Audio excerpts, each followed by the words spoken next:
Welcome back to Cafe Racer Garage. I'm Dan, and today I'm going to be breaking down the budget on the CX500 Scrambler build. For anyone who doesn't know, I built this bike with a $1,200 budget. It was a challenge to see if it could be done, and today I'm going to break down that budget and show you exactly what everything costs so that it helps you build your motorcycle, whether you're doing a cafe racer or a scrambler, a bobber, tracker, no matter what sort of motorcycle it is. Hopefully this video will help you and show you what you can do yourself or how to save money and build in your build.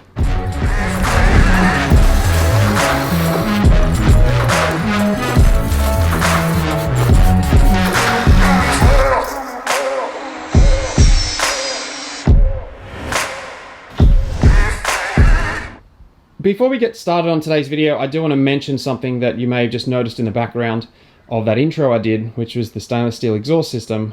This thing has been started, so if you're looking forward to that, make sure you hit that subscribe button if you haven't already, because that video will be coming up very soon, and make sure you hit the bell to obviously get notified. Still waiting on some mufflers for this, however, you know, that whole video will be coming out like relatively soon. Another thing is the Motor Gadget M unit video. That one's another one that's coming out, so that is something that's going to be really cool to watch if you don't know much about the M unit. And also some other little bits and pieces from Motor Gadget as well, you may have noticed. And also a bracket to hold your gauge. That's another video that I'll be doing very soon. So there definitely is some cool videos on the way, so make sure you are subscribed so you don't miss any. But for now, I do need to clean the CX500, give it a bit of a wash down, and then I can change out this hat for a helmet and take you for a spin.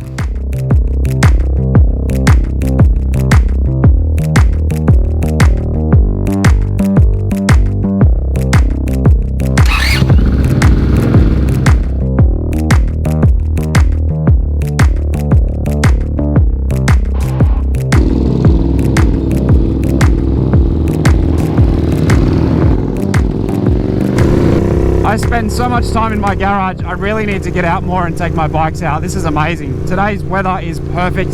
I think it was like 6 degrees last night, but it's about 21 at the moment. So perfect riding weather. There is honestly nothing quite like riding a bike that you built yourself. It is absolutely an amazing feeling. If you're in the process of building a bike or you're looking at buying one to build, then one of the things that I will tell you is that don't get stuck on the finishing product. And one of my bike building friends over in the UK, Jish, actually said it best. Learn to enjoy the process and the journey, because when you hit the destination, the next day you'll forget about it. You know what? It is honestly so true that if you get hung up on just that end result, you get so frustrated, and then you may even stop your build. You might not even finish it because of that reason. So one thing about this Scrambler build is it's really allowed me to be quite creative with my fabrication side of things, and it's done two things. One, it's helped me save money on the build to keep that budget low, and the other thing it's done is obviously it's helped you learn how to make things and, you know, fabricate something if it's something you want to do yourself. And having something custom rather than having something purchased is just, to me, I think it's awesome, because people are like, oh, where'd you get those brackets from, or where did you get that luggage rack from? And if you say I made it, it's just, I don't know, it just feels good to know that you've built your own parts. By the way, I have no idea where I'm going, and this is getting quite deep into a rainforest right now. I don't know if you can see it in video, but there's like a green moss over this road. It's quite chilly up here. Obviously this is a rainforesty kind of area. There's a little bit of a creek just there. It's really nice. We could go up there. That looks fun. Let's do that.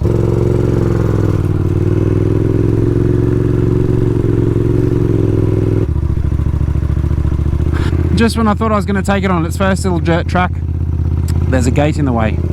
I'm going quite slow at the moment because there's a few blind corners and I don't really want to be collected by a car.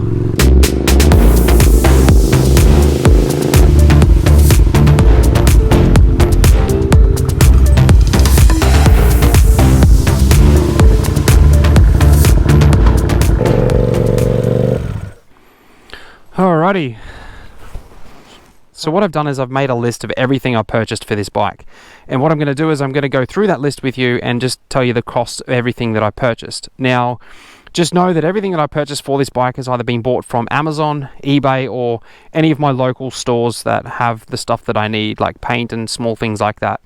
So let's get started. So starting up the top here, the handlebars, they were $21. Now the grips were $8 and the gaiters were $6. The headlight was, I think, $35, and the tires. Now the front tires were $150 for the front one, and the rear one was $145. The exhaust pipe. For the exhaust system, pretty much from here to here is the original part, and from there on is just a bunch of pie cuts and small pieces of pipe, which I've purchased. I've done a full video on how I built that, and the muffler itself was $20 that I got secondhand and made it fit. The exhaust system was $30 just for the parts that I got. So $50 you got a whole exhaust system pretty much custom made, which is pretty damn cool. Apart from the exhaust wrap, which is obviously being put on, that's $32 for the exhaust wrap. So with the powder coating on this bike, the frame and this luggage rack and the front and rear fenders and a few small other bits and pieces, I got it for free. I did a trade swap, which what I mean by that is, if you're good at something or you've got a trade, you can obviously swap that for somebody else who has a trade. Their trade was obviously powder coating, so I swapped my skill for theirs, and therefore I got the powder coating done for free. If you can paint and you know someone who's an electrician, do a bit of a swap if you can. So with the green paint on this tank, I've written down here $15. I think it was more than that, to be honest with you. So what we'll do is I'll add that into the miscellaneous stuff at the end. But black paint, $30, because there's random black paint, like obviously, you know, things that just needed to get coated in black, like stuff around here and, you know, the radiator, you know, just various bits and pieces which I wanted to paint myself rather than powder coat. So black paint, that was $30. Wrinkle paint was $17 for the engine. As you can see, the engine's been done in that really nice texture. That was called wrinkle paint. I've done a full video on that. Now the shocks were $85. That's probably a fairly expensive thing. I had a set of shocks on this originally, and then I changed them out with these ones, but they're $85 and they're really, really good. They work really well. Probably a little bit on the hard side. I would like to soften that up a little bit if I can, but they're pretty damn good shocks for what they are. So they were $85. The Speedo was like $17. I've seen them down to like $13 or something. That was a little eBay special. So those things are good, does the job. So for the foam and the vinyl on the seat, I've written pretty much, you know, foam $10, vinyl $15, and pretty much that was left over from my CB build. So I had some still sitting there. So I do have the exact same vinyl that I used on this seat, as well as the one I used on my CB 750, as well as the foam for the high density for the seats on the motorcycles. It's all available on my website. I'll leave a link to my website in the description below. I have a few other bits and pieces there, some really fancy, which I will be replacing these guys, like the collars that go for the exhausts on CNC made out of aluminium. So one of the most expensive items I purchased on this build was the battery. It was a lithium ion battery. Sharai is the brand, and it was $202. Now that was because I wanted to fit a small battery and hide everything and have all this open. That's the reason I went that way. I didn't want a battery to be exposed anywhere. So to have a small one, you have to spend the money. So with the turn signals, they were $37, and that kept the proportions right because I'm really happy with the size of these, and they're also LED, so I'm happy with that.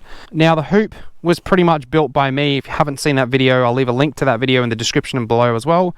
That hoop was pretty much $10 because that's what I paid in material. Everything else I had in scrap to actually make it. I showed the process on how to make it. There are other ways to do it than the way I showed, one of which is using heat, but basically I didn't use heat. There's other ways to do it, like using heat, and I didn't do that.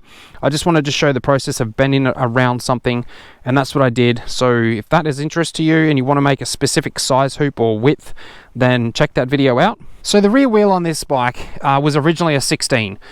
And I've changed it out to an 18, so it cost me $100. I purchased that, I think, from a local classified place called Gumtree here in Australia. So for the taillight on this build, it was $30 for that round one.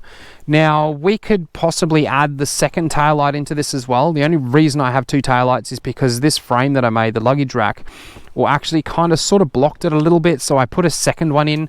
You don't necessarily need to do that. I'm not entirely sure of that second taillight, what it costs, but we'll sort of throw those sort of things in the miscellaneous at the end, because I don't actually have the price of that right now. Okay, what else have we got? So taillight $30. Brake pads were pretty much the front brake pads. I've kept the original rear ones. The rear shoes were fine, but the front brake pads, they cost me $16. Now the fiberglass. The fiberglass that I've used on this build was to make that seat pan. You can use aluminium, you can use plastic. I haven't actually lined it yet. I just need to get some, like, I guess, some sort of felt material or something and line this.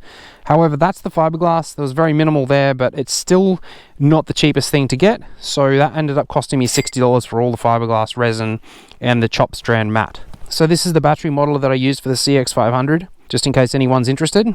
So for the horn on this, I pretty much spent $3.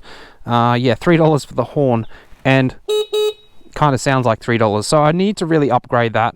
That's something that I'm not really happy with. It doesn't have that nice, I guess, aggressiveness, as, you know, get out of my way kind of sound.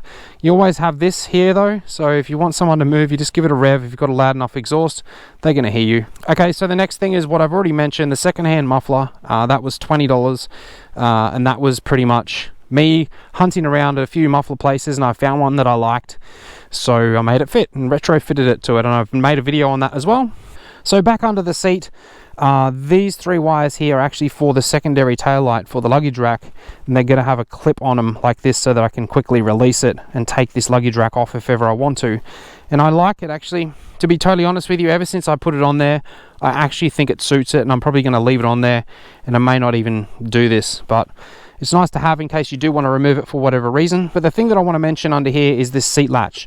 This seat latch here cost me $13 secondhand, and I even made like a special little lever thing here from up underneath. You can just grab that and pull it down. I did a video on that again. For all the videos that I've mentioned so far that are going to be in the description, just look for the words that I've said, like luggage rack, seat latch, you know, seat build, those kind of things, and I'll just leave those in the description for you to go and just click through and just watch those if that's something of interest. So that there was the last thing on the list, and I want to mention there's probably some stuff that I may have forgotten or missed, or you know, like, oh yeah, for pod filters. So I haven't actually put those on the list, so let's put those in the miscellaneous stuff as well. See, like I said, there's some things that I may have not seen, but all the fabricated side of things didn't cost me anything. So for the front fender, the headlight grille, the headlight bracket, the bracket clamps that go onto the tubes here, all of these have been custom made. I've pretty much fabricated all of that stuff. The gauge holder, fabricated. What else have I done here? I pretty much chopped the back end down, as I've mentioned. I've pretty much trimmed that guy, made the actual luggage rack. So all of these things have been fabricated. It didn't cost me anything but just scrap metal, really. So if we put about $100 to $150 in miscellaneous stuff, you know, give or take, it could be more than that, it could be less than that, I really don't know. So let's just say $150 worst case on miscellaneous stuff. So now that the $1,200 budget build is complete, have we stayed under budget? The total cost for everything that I've spent, if you haven't been following along with the calculator, is $1,257.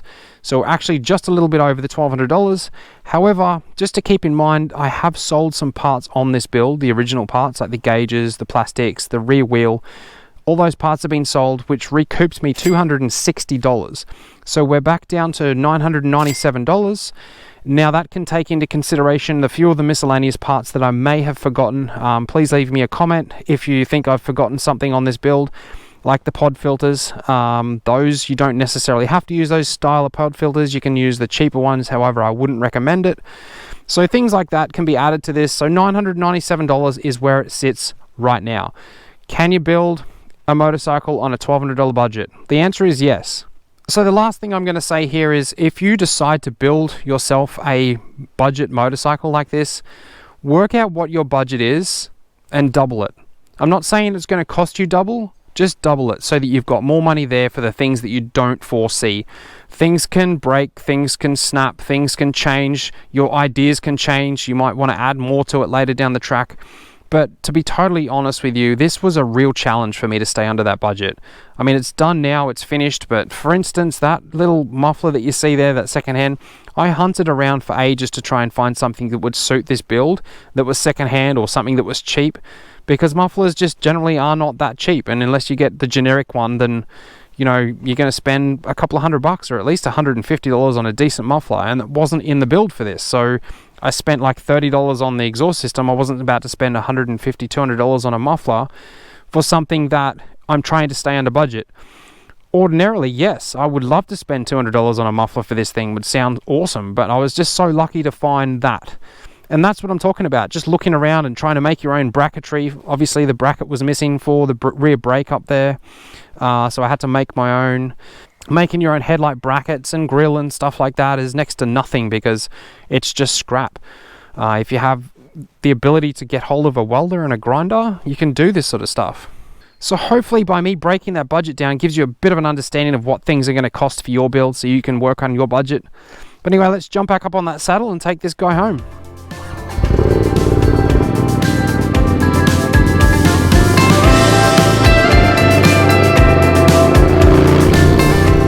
I've had a lot of comments and also emails coming through of people saying, hey, I hope you don't mind, but I kind of stole your idea with this. Well, the whole reason that I put this stuff out on YouTube is to help you have a go.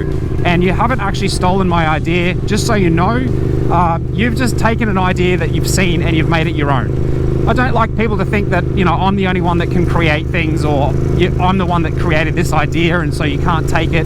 By all means, if you see something that I've done on my build, just do it. Just make it yours. Like, I don't mind. It's honestly not something that I'm trying to keep to myself and be like, I'm the only one with this. You know, this is my design and I came up with it.